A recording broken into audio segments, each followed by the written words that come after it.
चलो तो रिवीजन शुरू करते हैं फटाफट, ठीक है। यूनिट मेजरमेंट शुरू करते हैं। मैं सवाल पूछूंगा, तुम लोग को जवाब देना है और गलत जवाब नहीं देना, पूरी दुनिया देखेगी, ठीक है। चलो, फिजिकल क्वांटिटी कितने टाइप्स की होती है? पहली दूसरी पहली फंडामेंटल, दूसरी कौन किसी पे डिपेंड नहीं होती? कौन डिपेंड होती है? दो फंडामेंटल क्वांटिटी के नाम बताओ।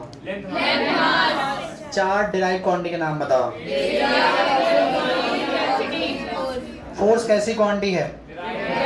मास, टाइम, टेम्परेचर। यहाँ से एक ऑप्शन आना है, ठीक है। फिर सिस्टम ऑफ यूनिट कितने होते हैं? चार। कितने होते हैं? चार। कौन कौन? CGS, MPS, MKS, SI। Total कितने होते हैं? चार, ठीक है। SI में कितनी होती हैं टोटल चीजें? सात। कितनी होंगी? सात। सातों के नाम मिलाओ।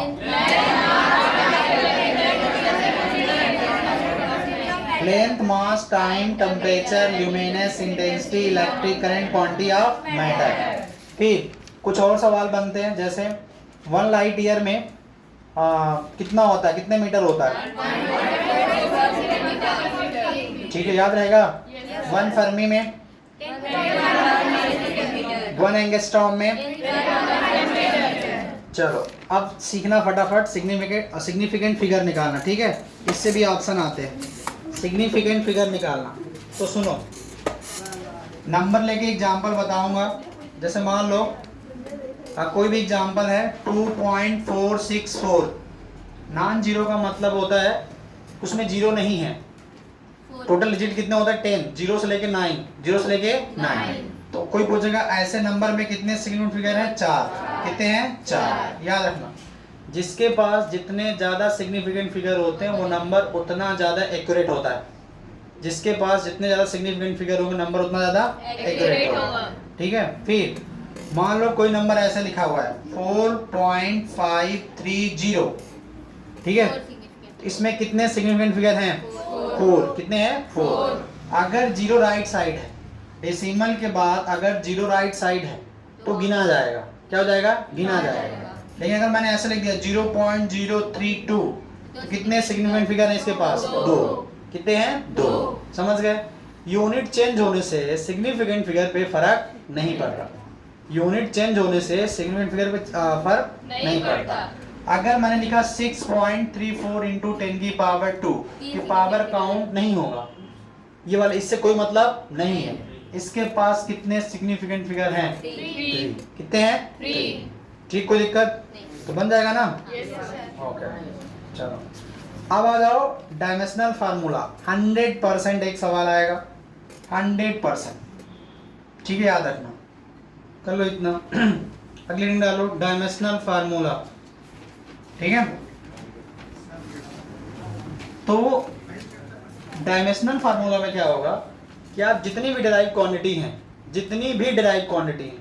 उन सबको बदल दो किसमें? फंडामेंटल में। किसमें बदल दोगे? फंडामेंटल में। जैसे मान लो एरिया है, क्या है? एरिया। जैसे 12th में भी एक डायमेंशनल फार्मूला आया था और ज्यादातर बच्चों का वही गलत हुआ। मैग्नेटिक फ्लक्स डेंसिटी का आया था, ऐसा कुछ चेक कर लेना एक बार।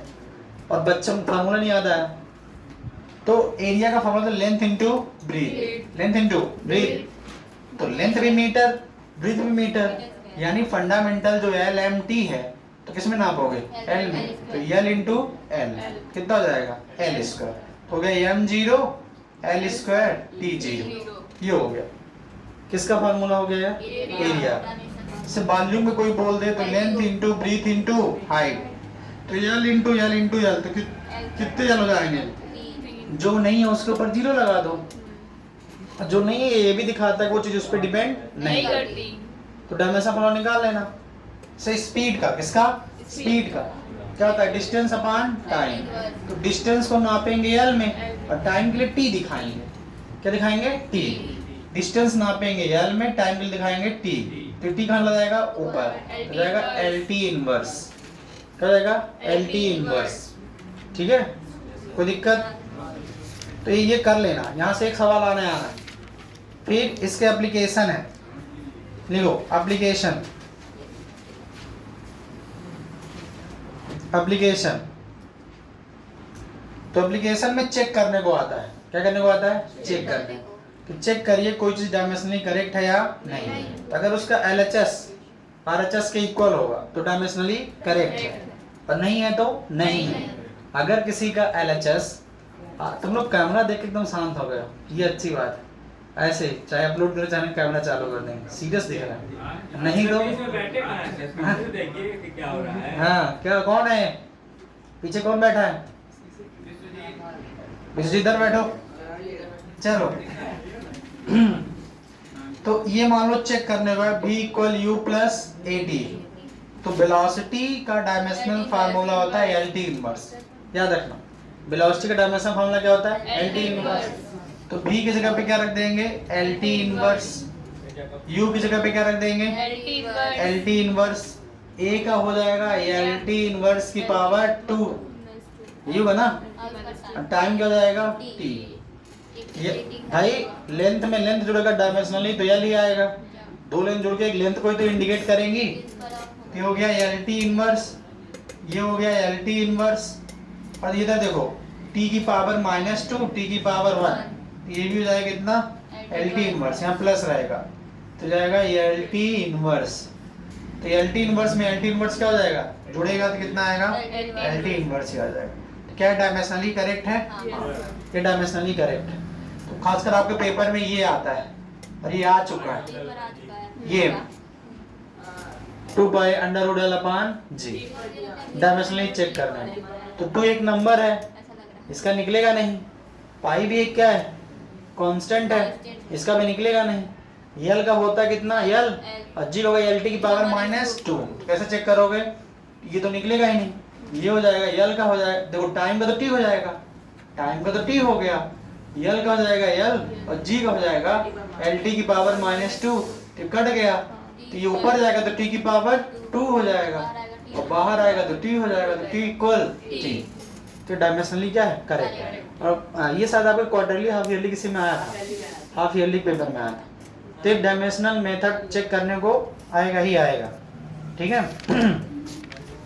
चलो तो अभी तक जितना रिवीजन करा फटाफट बताओ। हाँ वो भी आते हैं, पढ़े रहे ना। एक NCERT का 1.1 पढ़ लेना, लिख लो NCERT का 1.1, ठीक है। और एक 1.13 और 1.10, 1.10 सिग्निफिकेंट फिगर चेक करना है, और 1.13 एक साल पेपर में आया था।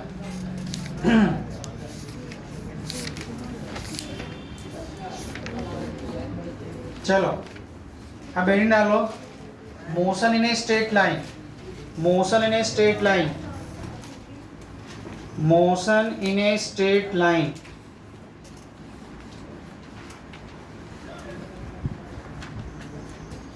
Motion in a straight line. चलो फटाफट जो काम की चीजें वही देखेंगे।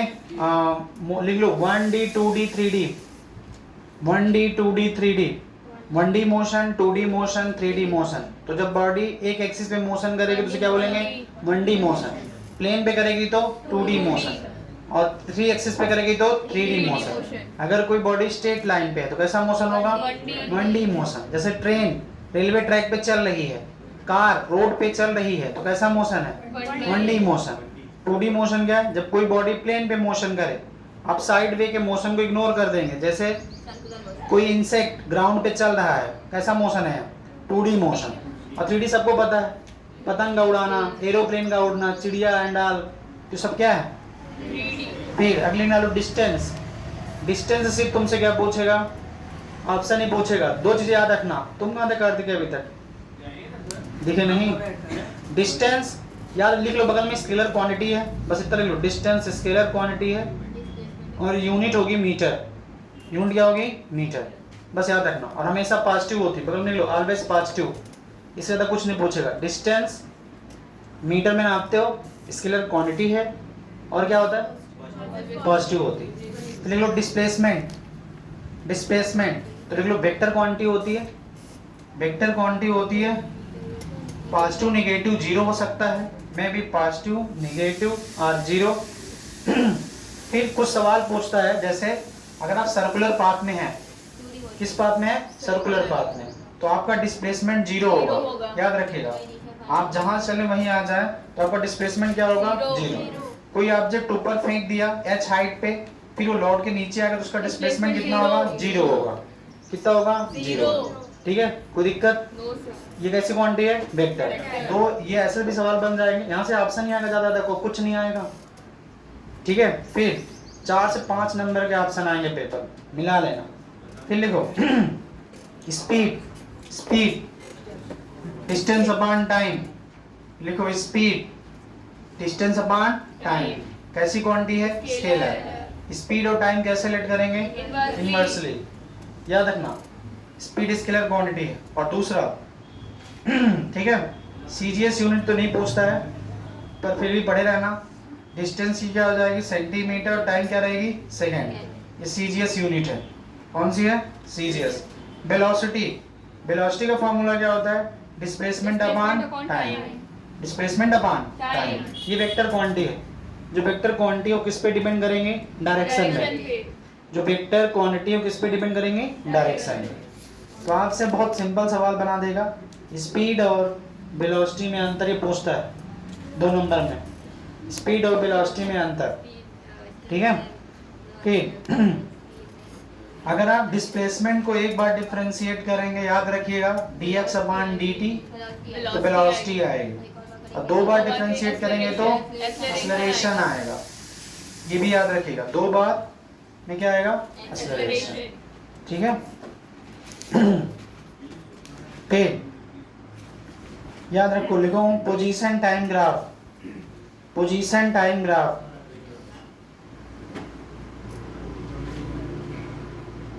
ग्राफ से ऑप्शन आते हैं, याद रखिएगा। पोजीशन टाइम ग्राफ लिख लो, डिराइव कियो v equal tan theta, v equal tan theta. बच्चा कंफ्यूज आता है कि स्लोप क्या बताता है, तो लिखो स्लोप, लिख लो slope of position time graph. Slope of position time graph तो क्या बताएगा? वेलोसिटी। क्या बताएगा? वेलोसिटी। ठीक है, लिखो velocity time graph. Velocity time graph, तो एरिया जो इनक्लोज रहेगा, लिखो एरिया इनक्लोज, वो डिस्प्लेसमेंट बताएगा। एरिया क्या बताएगा? डिस्प्लेसमेंट। फंस मत जाना दोनों में। ठीक है, फिर लिखो acceleration. Acceleration change in velocity upon change in time. Change in velocity upon change in time, delta v upon delta t। ठीक है, मोशन के कितने इक्वेशन होंगे? 3। कितने होंगे? 3। और मोशन के 3 इक्वेशन में एक इक्वेशन आपका आने आना है, उस पे बेस्ड न्यूमेरिकल्स आएगा। तीनों लिख लो, v equal u plus at, s equal ut plus half at square, b square equal u square plus 2as। तो याद रखना, ये तीनों इक्वेशन आपसे बनने चाहिए, 3 के तीनों। ठीक है, इस पे न्यूमेरिकल v u t कुछ दिया रहेगा, गिवन निकालना, आराम से रखना। ग्राफिकल मेथड नहीं होंगे, न्यूमेरिकल आएंगे एनुअल में। हाँ, प्रूफ नहीं तो पूछता है।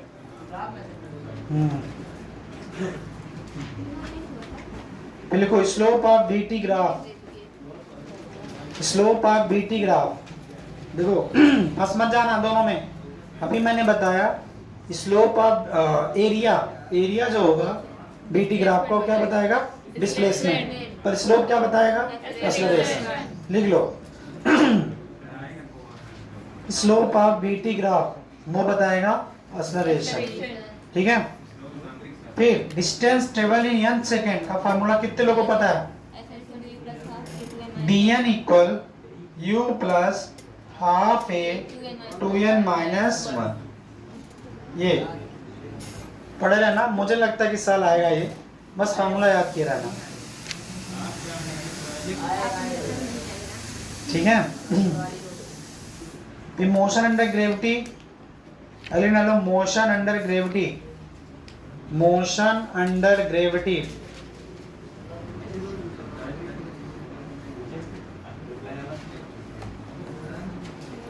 तो जब ऑब्जेक्ट ऊपर जाएगा तो क्या हो जाएगा, ग्रेविटी के अगेंस्ट काम करेगा तो v equal you minus G T, H equal हो जाएगा U T minus half G T square, v square equal हो जाएगा you square minus two ji H. ठीक है चलो इतना ही रिवीजन करना। अब मैं सवाल पूछूंगा, फटाफट आपको जवाब देने हैं।